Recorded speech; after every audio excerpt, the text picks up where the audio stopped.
Amanya Josephat Sebia President Olugambo kudio bamita Suna Ben wana nonde binyanyanya sta kwanangu ono yoro yenyinyi gomumanyi Mary Nambwayo Haji Kamoga naye wali kubali walo Haji Keti ngabwe mumanyi ebintu bino biwedde era okakasa nti biwedde emboze ndivugera dira bakurugamba encha negatali konfune wala naye Suna soko yogereko abantu bano Suna Ben mukano yange mbebaza Lunaku yafaayo nnyo okubeera nti nno tutudde wamu ffenna ekibadde tekisangikasangika bibadde ebigambo by'amaanyi mafumu nga mangi nnyo nga buli omu ali wuwe yasirikidde Haji ng'aliyo yayimirira mu nsonda eri n'asirika n'alaba bulabi n'enyimirira eri nange n'entondowalira eyo n'oli naye nadde eri buli omu nga jakoolera Mukama biwedde bitya wabula mu bufunze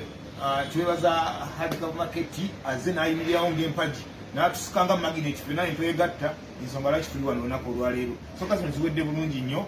Haji Kamoga ensonga zitawuluza bulungi kiwedde kikyakusaidiyo akutte ekyapa kya Suna Ben n'akimuwa nga kiri mu mannya ge ne bwokomaawe tinaba n'abiraba enkya Nambwayo banna gwe ki essanyu ndaba likuli bubi ki okay ono ebye tunabiraba Haji Sogaziwa debulu, ibadde zogera bonna,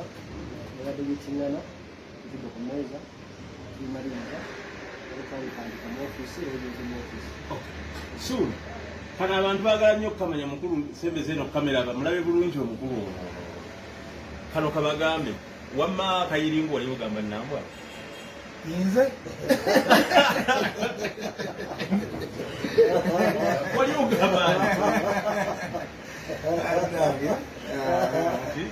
Yekekachi Ugambe kinze sebuya ekigambo ekirakyali ki ntono olukanyala kyo ki akyali mu luyimba lwa Gerald Kiweewa naye nja kukubira Kiweewa mubuuze wali otegeeza ki negwe oluwa myaka emeka ebigambo ebikadde ebyo by'oleeta anti mpuliriza nnyo ennyimba z'akadongo kamu ezo nnyimba zange gwe bakuyita akayirungu walowooza ali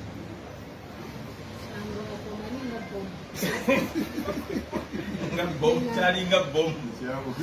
era nga bwe weebuuza ensonga y'omwana yo eyeeta maama yagala omwana wa taata